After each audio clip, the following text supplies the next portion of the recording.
Hello and welcome back to The Composed Artist. I'm your host, Stephanie Gaffney. And today, I'm not really much of a host today, honestly. Today, I wanted to invite you in to be a fly on the wall of a conversation between me and my SEO manager, Stefanie Morris. Today, we talked about the importance of optimizing your images on your website for search. You may have heard talk of the importance of optimizing your content repeatedly. We've been trying to optimize SEO our websites, SEO our content, our title tags and headers, and the framing of the pages, and how all the pages work together in the back end of the website. We talk about content and framing a lot. Everybody does. It's important, right? But one thing that is becoming more important based on Stefanie's research of what is happening with Google and what they're evolving, into what they're prioritizing these days, it's how images are titled, what the metadata in the image file is. And that has a lot to do with how you save the image. She recommends saving images through Lightroom, exporting them through Lightroom, and then, which is a Adobe product, and then uploading them that way. But that way you can literally manipulate the metadata to your benefit. Okay. And if it sounds like I'm saying that very slowly and choppily, I hear it. It's because this concept is new to me, and I'm learning how to improve my own images and optimizing my images on my website better for search. And so that is what we're going to talk about today. Apparently it's of growing importance. And so we want to keep you up to date on what's important and what Google's prioritizing.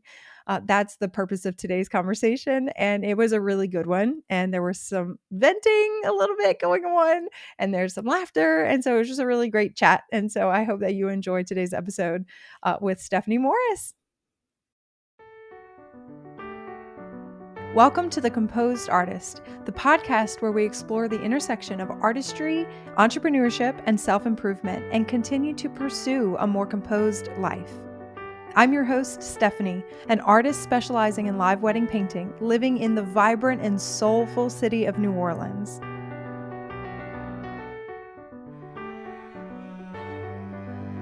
Over the past decade, my job has taken me all over the world, meeting and creating art in front of thousands of people, and has allowed me to create a colorful life for myself and my family.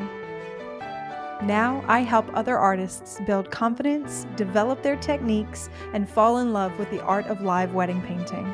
I invite you to join us for inspiring stories of creative journeys, practical tips for running a successful art business, and honest conversations about the joys and challenges of running a studio and being a parent. This podcast is here to keep you company, keep you entertained, and is full of resources to help you on your journey to create a business that feeds your soul, makes an impact, and is insanely profitable. The Composed Artist is the podcast for the bold, creative, passionate, and genuine artist. Let's get started. I noticed something recently that I thought was really interesting, and it kind of made me think about my own website. I feel like a lot of artists are putting a lot of their energy and their time and effort into their social media accounts, like Instagram and TikTok and YouTube, if they're even on YouTube, because that's where like the action is. That's where it's fun. That's where there's engagement, and not so much on their websites. And you and I both know that website, that's where conversions happen. You can get DMs, and with ads and stuff, you may even get sales, but they usually like through Instagram, but that's usually still funneled through a website of some sort. Are you seeing that people are like forgetting, you who works on the back ends of websites all the time? Do you see that people are kind of forgetting images and image showing portfolio galleries on websites, and I don't know, what are you seeing in terms of how people are treating websites? I feel like a lot of people are forgetting to utilize their website to showcase not just like the finished product image, but like how you got to that result. And a lot of people do that on stories, but it's not sufficient to only do it on stories because those go away after 24 hours. So like figuring out a good method to like use the same type of information on your website, I think that that's really the game changer for a lot of people. And it's something that, lives on and can be reconfigured in a couple different ways in terms of content. So yeah, I'm seeing that too. And honestly, it's been the one red flag that I'm like, hey, hold up. I see your stories all the time. They're great, but like, how do we get that same experience into the website? Because that's where the true conversion's happening. That's so interesting. I was thinking more of like the grid because that's where you would like post a picture or even a reel. It's got more storytelling, but you can still like post the finished painting in the form of a video. But stories, how would you put in progress behind the scenes like photos on a website in a way that's kind of like a gallery or I don't know, how would you do that on a website? So a couple of ways. So for artists in particular, you could do the image reveal at the end of the night if you're a live wedding painter. They're seeing some version of a finished product at the end of the night. So like getting a photo of them seeing it or getting a photo with them, like, doing the little touch up, like whatever Mhm. that looks like for you, that's a good opportunity. It also shows their face and the interaction and the guest Yeah. experience element of live wedding painting. And then for more so like the photographer kind of creative entrepreneur, they really can use behind the scenes stuff in their blog post. Mhm. Because I think a lot of the users are just tired of getting to blog posts where it's just image heavy all the way down. And, even if you've tried to do a really good job with a little bit of storytelling, like at the front, it's still the finished product of your work. And again, not how you got to that result. So like, what can I do to help people understand that there was, 3 lamps that I had to move when I walked in the door before I could set up like my Yeah. perfect spot to paint, or that like I had to reposition myself 3 times because I couldn't get the composition how I wanted it based Mhm. on where they wanted me to to start at.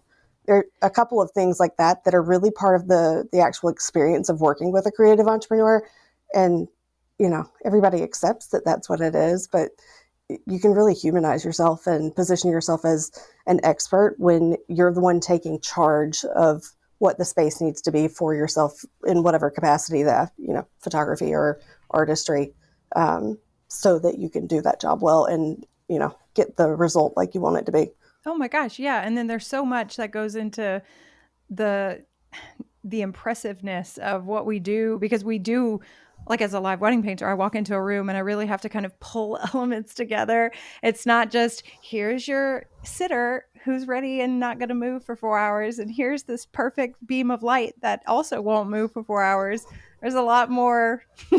I think it's interesting and challenging and I want to hear about how other people come into a room or a setting or a situation where it's moving parts, changing lighting, like all this stuff like that could definitely tie into and be way more interesting and hooking, in terms of people Mm-hmm. staying on the website and looking around or maybe even deciding to book, if you will.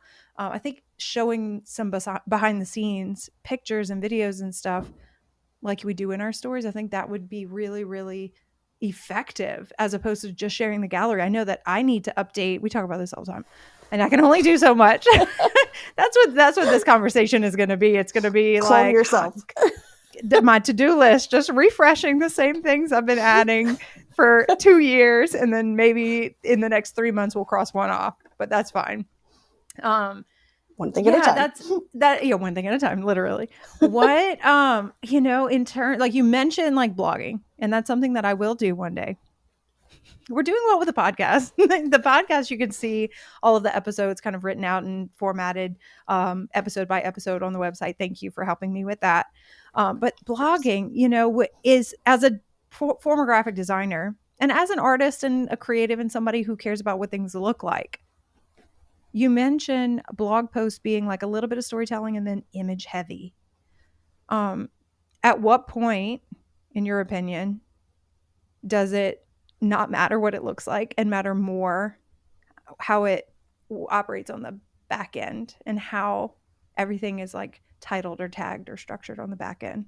Yeah. So in terms of making it pretty versus making it correct, I would rather see a shorter podcast, or not podcast, even like the blog post, the post for the podcast.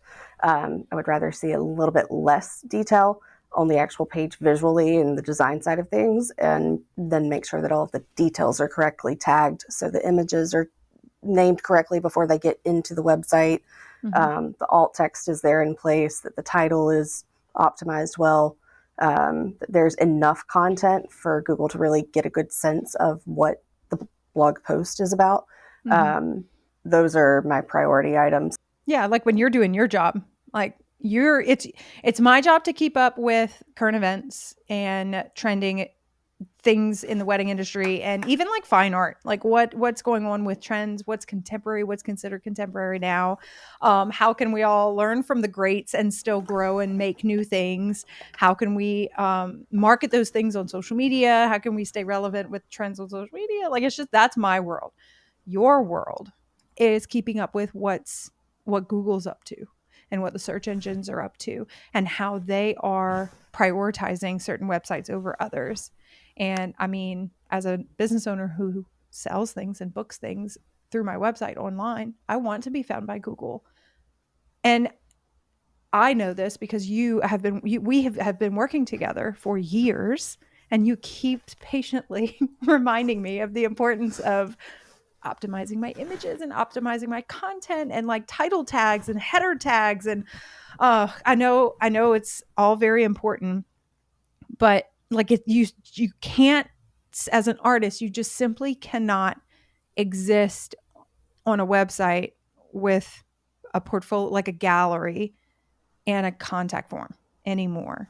Like, that's not cutting it anymore. Do you see a correlation between, like, what are you seeing Google do these days? What are they choosing to prioritize? And I don't know, what can we do? What can we do to show up and be found on Google? So I think that there's so much happening with Google and search engines of all types. And then we have large language models, and then we get into AI. What people really need to understand is that early on with AI, there were not really watermarks on content and images that were being created. There has been a tremendous push within both image industries and the actual LLMs themselves to begin watermarking content. So watermarking images that are created with AI, to watermark any of the actual content that's written with AI can be watermarked, not to say it always is. So in order to combat that, one of the things that, if anybody's familiar with Lightroom and how when you go to export stuff, there's that the EXIF data, EXIF, where you can add all the metadata to the image. Used to be best practice, just put your copyright on there, export, good to go. Now we're seeing the trend where actually putting data into that is what is helping the algorithms understand that this was a human generated piece of artwork, imagery, gallery, etc.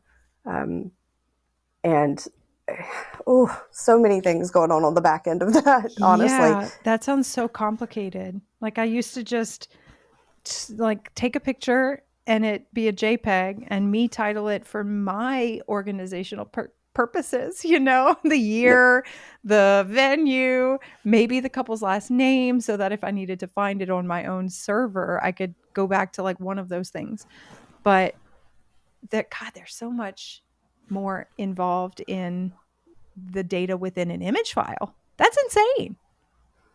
It now, not only, it's always been able to hold that Mm-hmm. all of the data about the event, the couple, the place, the geolocation coordinates, and all of that has always been, those have been fields, but we've been skipping them primarily.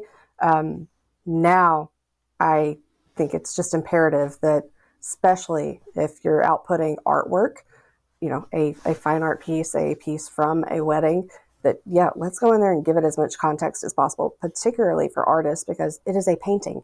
If I can't look at it and know that it's anything more than a ballroom and a couple dancing, Google Mm-hmm. really can't put any more context to it either. So what you can do on your side of things, even before we talk about naming conventions and some like business operation stuff, is just to make sure that when you're exporting that final piece of work, that you have added as much context as possible within that data. So with that in mind, and with you had mentioned watermarks, like AI images kind of becoming a practice to watermark them. Is it Should we be watermarking our images in some way, or is that tied into the metadata? Like, is that the information that Google is finding that proves that we, like, a human made it? I know very little about the that part of image understanding, because you're right, Google isn't a person where they can like visually screen it and make an observation. They're looking way deeper than that. And I mean, I'm so glad that there are people out there like you who are doing all this research and then informing people like me who are artists who are like, just tell me what to do. I don't know. What else have This you is observed, like having to do with images? Because we hear, I feel like I'm bouncing all around, but I've got so many thoughts. I'm so glad we're having this conversation. We hear a lot about content, optimizing your content, optimizing your header tags and your body text, and like being specific about how um, your content is organized on the website and optimized and all that stuff. But today, you and I are talking about images and how those are organized and titled and with metadata beyond. Like, what are you noticing that people can maybe like learn from or steer away from, or just like, what are you seeing that most people like me may not be aware of at all? I think you asked such a great question. Should I be watermarking my images? And I know that that gets back to something that people used to do. Mm-hmm. I want to I pause don't want before to we do move that. Like, I would hate forward. to Don't do don't don't do that. Don't watermark your that. images. Okay. The watermark is the data that you It's put the into the data. back end of the Thank image. God. Yeah. Oh, Yeah. I know a lot of photographers who are going to be like, well, Don't photography, do that's it. different, but paintings, like watermarking a Don't do it. painting. Okay. Yeah. Thank God. No. Okay. So Um, that happens in the data, in the metadata, in the back yeah. end. And Okay. even when I'm referencing the watermarking, like the AI images, more often than not, it's the data that's giving the watermark. It's not an Mm-hmm. actual visual Like a visual representation of thing. a watermark. Yeah. Yeah. Okay. So yes, before we go anywhere, no. If I start seeing all of you watermarking your stuff, that means you didn't listen to the end of the sentence. Don't That is watermark it. You not. don't need to do that. Well, look, There's a time and a place. your understanding of what a watermark is different from mine. And so I'm glad that you clarified that. Thank you. I was feeling It's really evolved. dumb. No, I mean you're quite right though, because like when I was doing photography, that it was a literal emblem that you put over the image, and was very standard practice years and years ago. But Mm-hmm. this is evolved. This has taken on a life of its own to make sure that there is embedded data in the image that you're exporting and putting into the website that is tying together the fact that you are the author, the person, the artist Mm-hmm. of this creative work, and that it's copyright to your organization. And there are all these little pieces and fields that get filled in, and then we can creatively use them on the back end of the site to influence how Google understands your organization and your work. Yeah. That's very involved. It's very complicated. Is there a way to make it not so complicated? Yeah, think of it. Let's think about like a house construction and say Mm-hmm. that there's no foundation. Or like, hey, you just bought this house sight unseen at the auction. And you're like, Mm-hmm. great, paid $20,000, can't wait. Worst house, best neighborhood. I'm gonna be rich, right? You get over there, you're walking around, and you fall through the floor. You Yeah. just fell through the floor. Oh well. Hope you didn't break your leg. But like, it looked fine. You were walking Yeah. around, you were pretty confident. It Mm-hmm. seemed okay. Misstep, and there you go, right through the Wow. floor. So not having the data that like can informs authorship is a really big misstep in terms of images, and making sure that the images are attributed correctly, Mm-hmm. and then making sure that you have good business practices in place to systemize the image naming so that it is consistent, not only for yourself to find the images moving forward, but also so that you can start outsourcing and saying like, hey, I want to hire for SEO, or I want to hire for blog content, whatever it is. But there are systems that we have now made part of every transaction and website full service build that we do, that is it's basically an image SEO workshop where we're going through with you and saying like, hey, we have to get consistent because you and I have to speak the same language about which images it is that we are putting on the website. And not only that, like I referenced earlier, if I can't tell that it's anything but a purple ballroom, then like Google can't either. So, how can we give more reference points to that in the simplest way possible? It's how we go about Mm-hmm. naming the actual images. And a lot of that can get automated these days. There's so many things out there that can really help streamline this. And you don't have to continue to think about it all the time. Yeah, because it could be a very taxing and expensive and time-consuming process to do all of that manually. Have you heard of any? I mean, like I use HoneyBook for my business systems. Can I do that? Like the naming conventions of my images, can something like HoneyBook take care of that?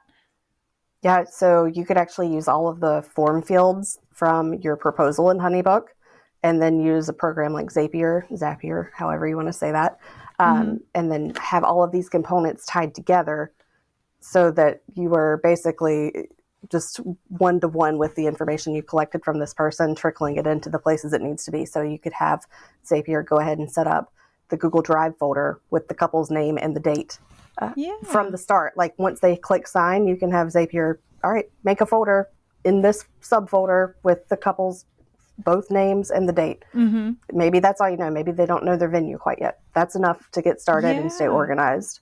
And And then then from you would there, drop images? you drop your images into that folder. So even at the Okay. end of the night, I think the last time we talked on the podcast, I said at the end of the night, like do that 5-minute recording when you get in the car, like when you sit there and you're like, I'm done for the day, Mm-hmm. right? Just take that 5 minutes, take all of the behind the scenes photos that you had that day and take that recording, dump them straight into that folder that's already named. So all you had to do was pick up what's today's date, pick the folder from the file, put all of your And stuff it's all into that. there. Oh And my it's all gosh. So there. it's like the body parts of a blog just waiting to Mm-hmm. be assembled. That's so easy. I 100%. didn't know you could do that with HoneyBook and Zapier. That is so cool. I know what Zapier is. Can you explain, because you use it frequently for all of your clients? Can you explain what that is for those who have not heard of it? Yeah, so essentially it is the middleman between a lot of different programs and it allows us to automate processes. Mm-hmm. If you think about like a tree workflow or like a form that would be like a rough outline of a tree. So basically you can start with anything and then you can give it conditions like if the person signs, create Google folder and use form, the names that they use to sign to name the folder. Okay. Mm-hmm. And then create, if no, then let's schedule some follow up emails to them or let's mark them as bad lead within our CRM so that we know that we don't continue following up with them. However, you want to handle that. But essentially, it allows you to make all these choices and you're not even having to make them anymore. You've made them one time based on your customer journey Mm-hmm. and then set it and forget it. So It's Zapier beautiful. is me doing all the work, like linking all the platforms that you use, Like I use Flowdesk for emails, I use HoneyBook, I use Google Drive for image storage, like connecting all of those. That is very cool. That is I very think you cool. could take it a step further for some of your people listening. They would probably like to understand that when you talk about doing ads and you're maybe remarketing to people who didn't end up booking, say it's not just about a wedding, maybe it's a different kind of service, but in Mhm. that way you could add, hey, change the ad group, like put instead of making them a hot lead, make them somebody they've already contacted me. So now only these people get remarketing ads instead of just Mhm. getting like, do you want to book emails or whatever it is. Yeah. Yeah, cuz that's a different message altogether. Like I would Mm-hmm. not introduce myself to somebody who has already inquired and I already told no to. Like that's yeah, that's cool. Hey, live wedding painters. Have you taken a minute to evaluate your business yet? Have you started to think about next year yet? As this year comes to a close, it's important for each of us to take a moment and reflect. Did you hit the goals you set for yourself? Did you set goals at the beginning of the year at all? Was there any clarity in your vision for your creative business? Or have you just been hanging on for the ride? Now, imagine starting next year with a clear plan, a year where you're building a stellar portfolio and booking dream weddings, showing up with confidence and taking bold steps toward your career goals. That's exactly what my goal setting workbook is here to help you achieve. Created for the members of my online course, The Wedding Painter's Blueprint, the Goal Setting Workbook is more than just a place to jot down ideas. It is your roadmap to success for the year ahead. With guided evaluations, you'll identify your unique personal and professional challenges. You'll address physical and psychological elements that might be holding you back. And you will set clear, achievable goals and map out the steps to reach them so you can turn your vision into reality. This workbook is free to download and print so you can physically write down your goals. It includes tools to help you track your growth and adjust as needed, and will actually help you take vague dreams and turn them into concrete plans, and turn those plans into real success. Next year doesn't have to feel uncertain. The Goal Setting Workbook will help you take charge of your career and step into the new year with purpose and direction. Click the link in the show notes to download your free version of my goal setting workbook and kick 2025 off with clarity. It's really fun to think about the how much easier your life could be if you streamline things, and it just requires a little bit of work and knowledge and understanding. And you work with clients, okay? So I'm one of your clients, and you do everything for me. You help me so much, and I'm very happy to put you in front of all these people and show what can be done and what can be optimized and outsourced, and how helpful it can be. But you serve people in like different ways. And so one thing that I wanted to talk about websites today in this episode, in this conversation, with somebody who really understands websites, and then specifically imagery. Artists use our websites typically for primarily a contact, like a way of contact, and then an online portfolio. Where can I see your work? Unless you're showing in a gallery or you're walking by my house and want to come in and see what I got going on, the question I get all the time, where can I see your work? And I'm like, it's on my website. You can watch the reels on social media. That's fun. Follow me there for sure. But my gallery or my portfolio is on my website. And so I'm always sending people there. That's where I show my work, but I'm not using it to the fullest capacity of what it could be used for as a tool. And, you have helped me. I've designed the site. We've worked together on the design to make it work on the front end and the back end. I used to be a graphic designer, and so I enjoy pushing pixels and images and finding balance and lovely design, but also how all of, I use Show It for my website, how all of the canvases and all of the banners and sections play within all the different pages on the whole website, and you have helped on the back end. And so I know you can't take on every client, like every artist in the world. I wish. There is something, though, that you are working on that would be able to serve more than just the people that you can actually work with on a one-on-one basis. Tell us about it. I'm very excited. So we are working on a workshop coming out this summer, and it is around image SEO, but it's beyond just how to name your images, and it's going into what are the business operations, like we talked about, that anybody could set up to help streamline the front end of things.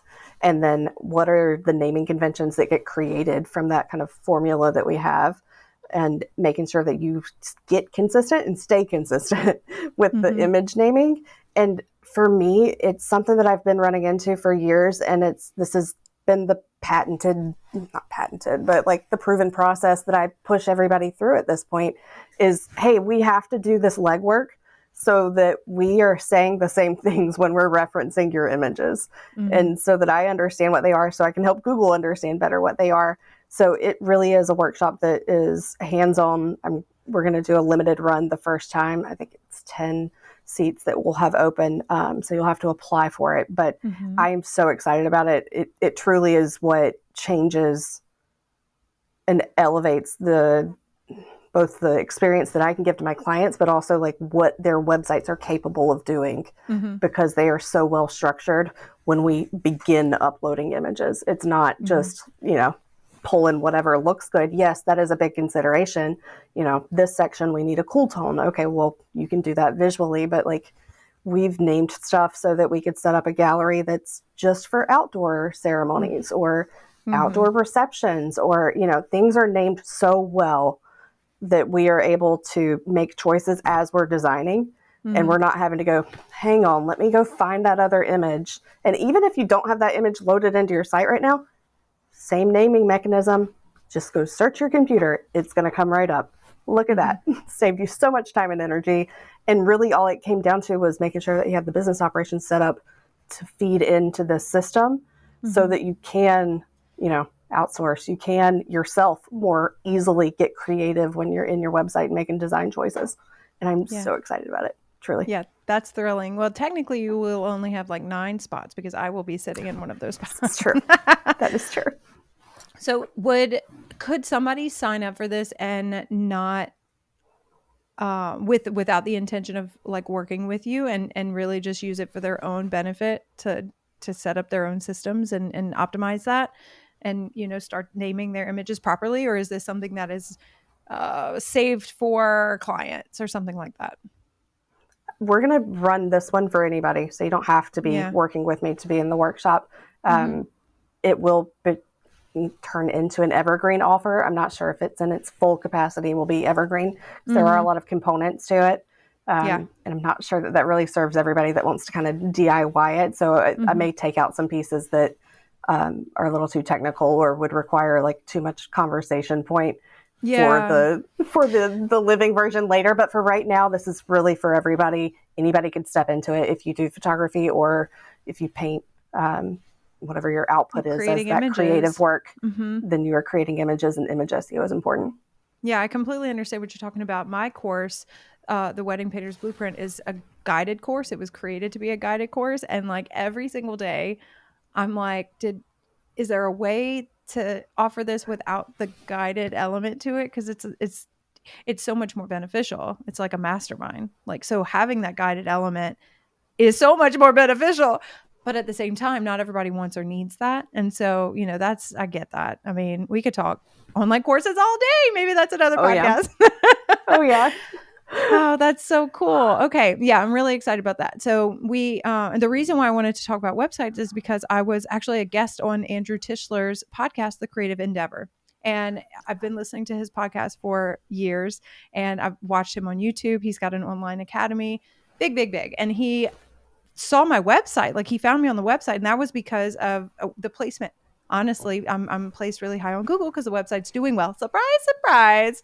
But I just thought it would be really great to talk about how much better, how much more efficiently your website could be working for you if you put in a little bit of work to optimize it and to make it to like prepare it, and it's hard to do as a creative, especially, somebody who's like traveling for weddings or, having client calls, and you're not just painting the majority of the time. It's a lot more admin. And so it is an undertaking to dive into overhauling your website and retitling all of your images. And so it's a lot, it's daunting. Like, the idea of redoing your website from the back end is like daunting. So it's for those people who might be thinking, is it even worth it? I mean, I would say it's worth it. I would say that if Google, if it's making that much of a difference to the robots and the powers that be online, maybe we prioritize, maybe we think about this year, how can we put in a little bit of time and effort to do things properly and to kind of either start from the right position if you're starting, or revisit and kind of overhaul page by page, gallery by gallery. I think that would set you up really nicely for the fall or next year even. Just a random question. How quickly do you see change happen? If somebody if I were to redo my galleries today, it were at the end of March, if I were to spend all of April redoing all of my galleries and addressing all the different sections of images on my website and started a blog, how, like, is it a case by case basis, or is it like how quickly would someone see what I see, progress or change, or how quickly do you see the effort being noticed and changes happening on Google? Is that even It something that you can answer? it's hard to quantify because it's going to depend on a bunch of other factors in the back end of Mm-hmm. your website. Mm-hmm. However, I know that from an image SEO perspective, there are plenty of people who would say metadata and images doesn't make any sense. It's not that big of a deal. And then there are people who are like, okay, but if it's there, then I can use it to trigger other things and do more advanced stuff. So it truly depends on the level of Mm-hmm. basically the support that's like built into your website, like in Yeah. how you can trigger it in other ways. I know that it's always beneficial in terms of the image search, and getting placement higher, particularly if you are somebody who is painting at destinations or painting at specific places. So you're not painting for at your house. So we don't necessarily want to attribute everything to being it's attributed to you as the artist and you the artist that works for your organization, your business, but it wasn't painted at your organization. Mm-hmm. It was painted at whatever this famous church was or this venue or whatever it is. And in that way, I've seen a tremendous lift, and I think it's always beneficial.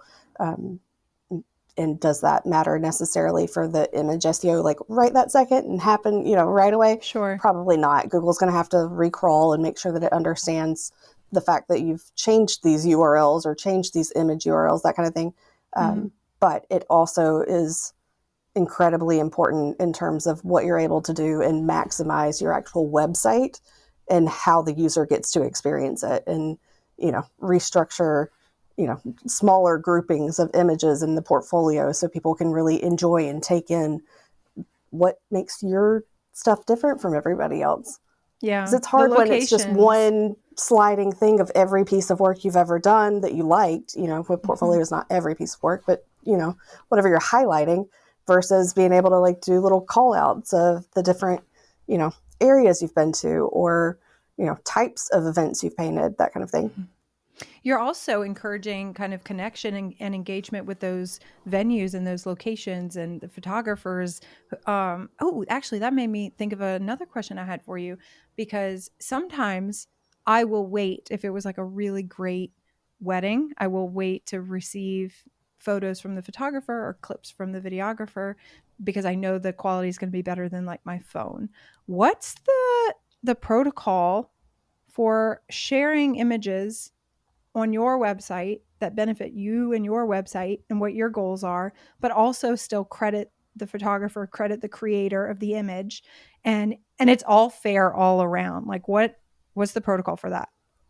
So this is going to depend on the photographer and how Mm. they like to function. First and foremost, let me put that out there.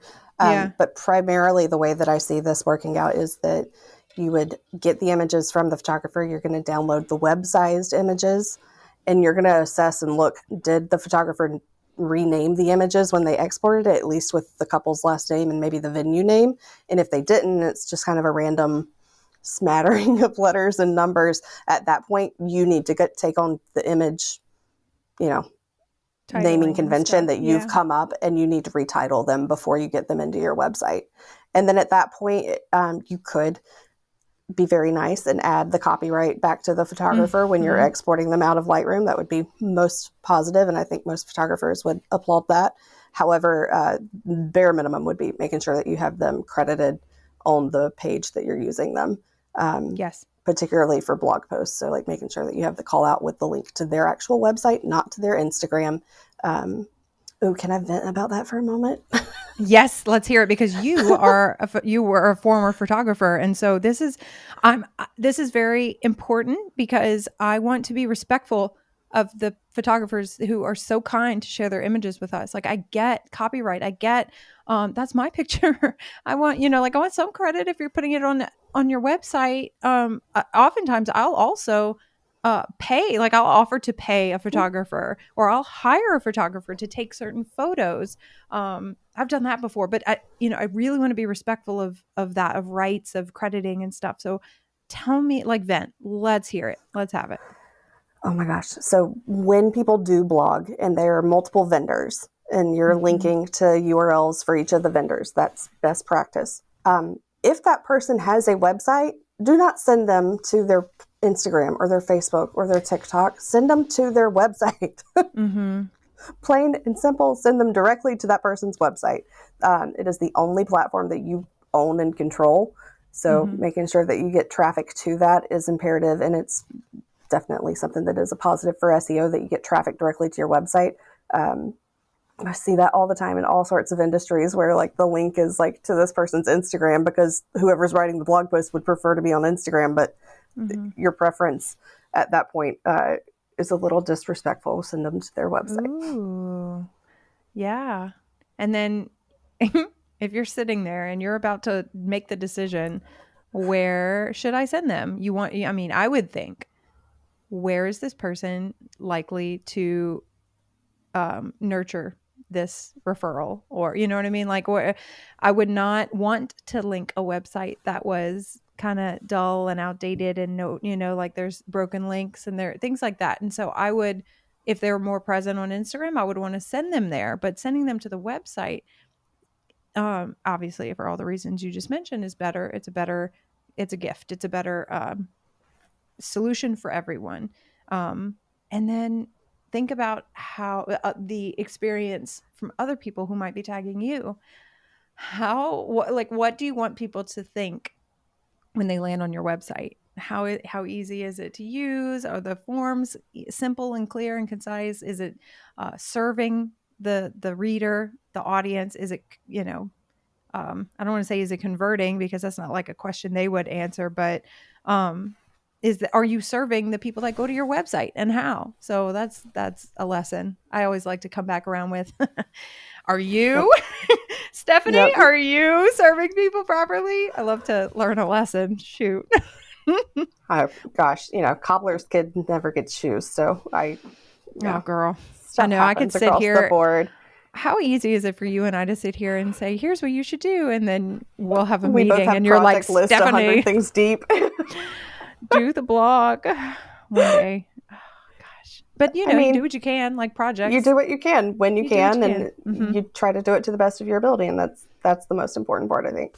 You may have heard me talk about my little side business, my little fine art print shop. I create an original painting, I take a photo of it, and I print it, and I print it again and again and again. I make hundreds of dollars, thousands of dollars a year on prints. It's so easy. And I learned everything I know about creating my own prints and printing them in house from Laurie Ann Gonzalez and her Art to Print course.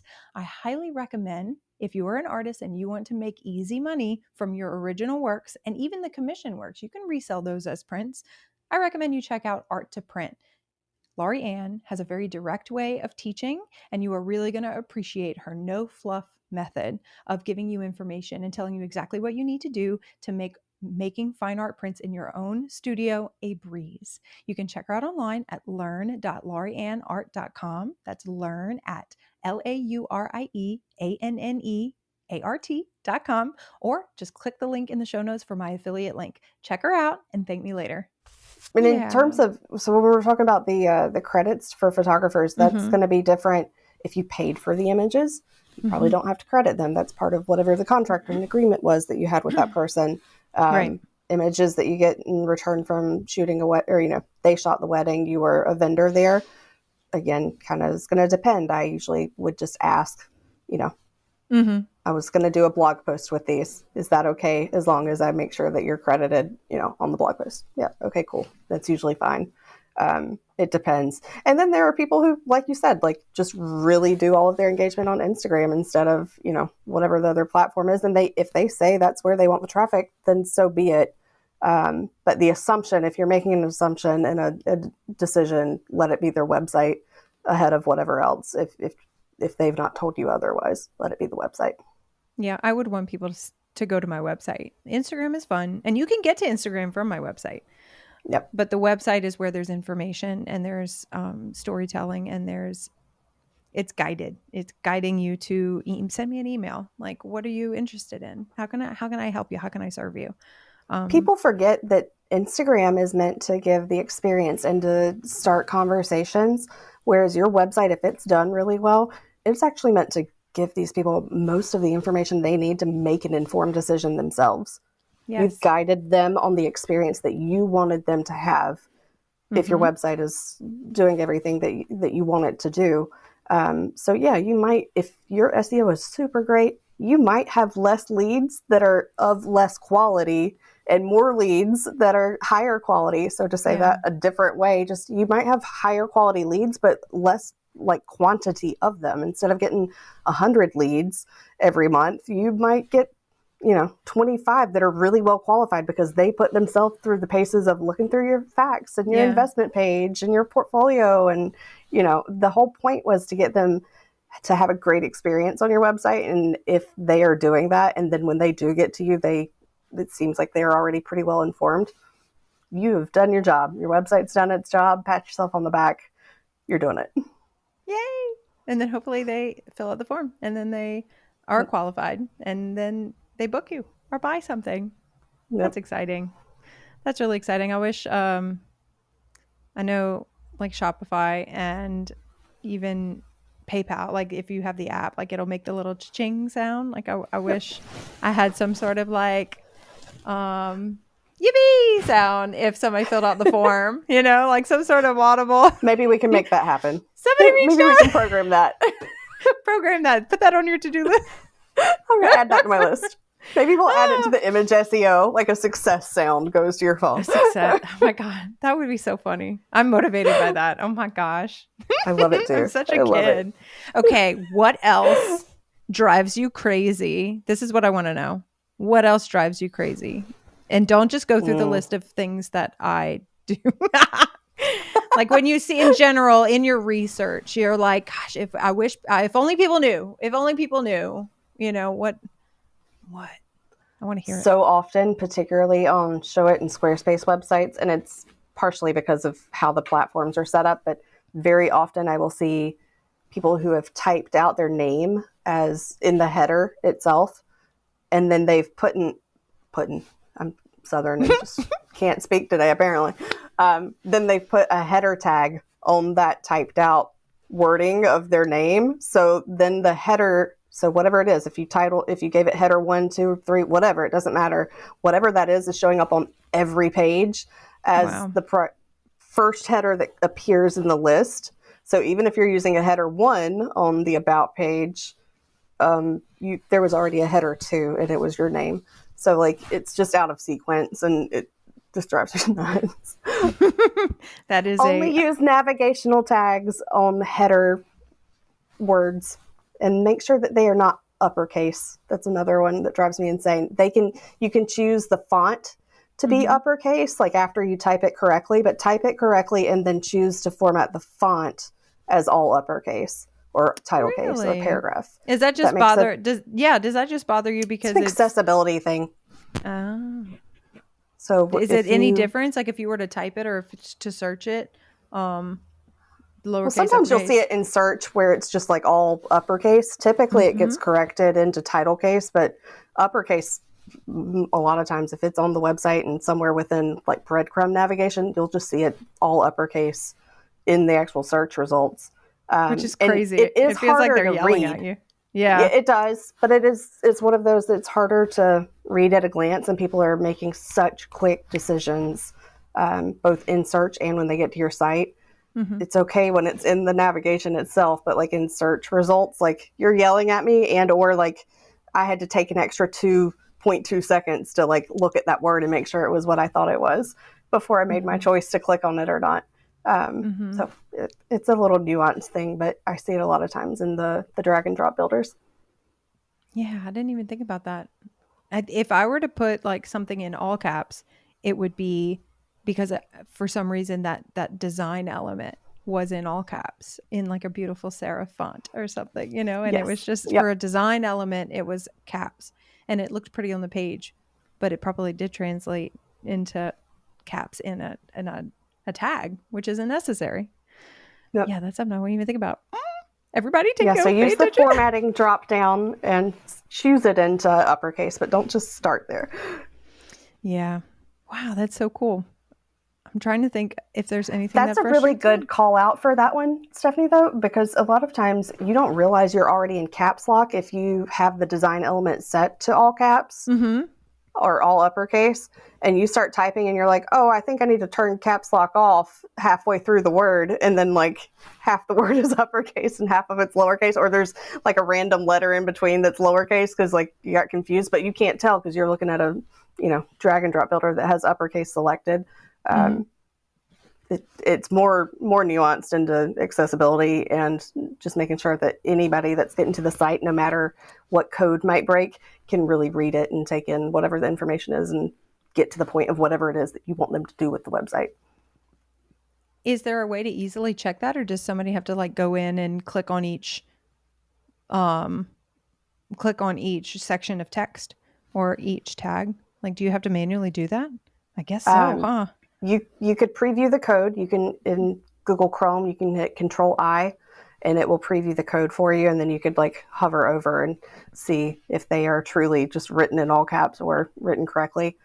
Do you know I do that all the time? I Yeah, inspect. I learned how to do that as a designer, it's my and favorite. if I want to, you guys, control is a Control I, Command I will inspect on Google Yep. Chrome, and it'll show you the code. And it's way too much information. It's overwhelming. But like if you're looking for like a font, like what font did they use? What is it called? I want to, and then you go buy it. You don't, hijack it or anything. Like you can go buy it, but like, what color is this? What is this image tag? Like that's so funny. I I have a do that. couple of Chrome extensions that I like to use for fonts, so I'll have to give Oh, those well, to you do you it so you the can real use way. I do those. it the pirate way. Little Give that easier. to Yeah, me. no, I used to do the pirate way, and then I found these, and I was like, oh, that's free. I'm going to try that instead. It's probably easier. You do it more often than I do. Every now and then, if I'm designing something and I'm hunting for inspiration, then I'll just be like, "Oh, what did they use? That's pretty. I like that pairing." Um, I That's more often like, when I use it too. Like, what's the size difference so I can get the kerning right to get it nested correctly? Yeah. yeah. How did that font look like that? Because it doesn't come out the gate looking like that. You got to tweak it. Kerning. My poor designers. Anyone I've ever outsourced design work to, they send me approvals, and I'm like, yeah, that kerning is jacked. You need to. And they probably like, what are you talking about? And I'm like, it's the space between the letters. Oh my gosh, I would love to My just letter vent spacing. about like design. We need to do like a series of design, like graphic design conversations. It's still Yes. ingrained. I graduated from LSU in 2013, and I worked for a year and a half as a graphic designer. I have not worked as a graphic designer ever Since. since, and it's still, these things like stick. It's so funny. As a former photographer working with like artists and stuff, is there anything that you just curious, is there anything that you were trained to do that you see other people doing or not doing? Like, how does that roll over? How does your training or your experience as a photographer roll over into what you do now? I would say it's more, my experience is more impactful on the visual artists, the live wedding painters and stuff, because quite often they're looking at images that are very different from one another and represent very different places or, kind of sub-services of theirs, and they want them both on the site. And then a lot of times I'm like, okay, but this section has two images, and this one is cold and this one is warm. And I understand why your choice is this, but like we need to, either redesign the section so that they're top and bottom so that they're not competing with each other on desktop, or, it's some of those considerations where it's not just, yes, this is great work and it needs to be represented, but like, how do we represent it so that it stands off, but also just isn't competing with each other, more or less? Yeah. So visuals are important, huh? Visuals, they're very important. I think So that's why everything I is love what I important. do. It's all Yeah. important, but like, visuals are the base of what gets communicated for our creative entrepreneurs. And if you start with it and you're doing a great job with it, then how do you make sure people can find it? And some of that is the admin stuff that nobody likes to do, and you forget to keep up with your image naming. And, how can we solve those issues, for the most part, and make sure that you consistently understand how to keep up with it so that it's not a chore and a task and something that's painful for everybody. Amen, sister. You are so right. Oh my gosh. Where can people follow you for one and get more of this wonderful knowledge of yours? Yeah, so you can follow me personally on Instagram. I'm stephaniemorris.co. And then you can go to my website. That is MoCo Marketing. That's MoCo.marketing. So that is in the works and going live. So there are a few pages already there. So go there if you're going to my website. That's so exciting. I know you've gone through a recent rebrand, and so you are literally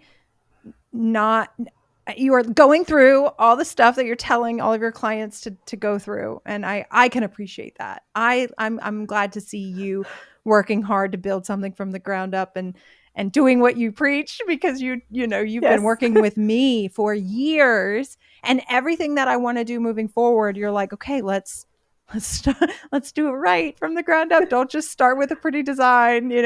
I'm so, I appreciate that. Oh my gosh. Thank you for coming and hang out with me. Such a great experience. Thank you so much. Yeah, this was good. A lot of good information. I cannot wait to hear more about the image SEO workshop series. Oh yeah.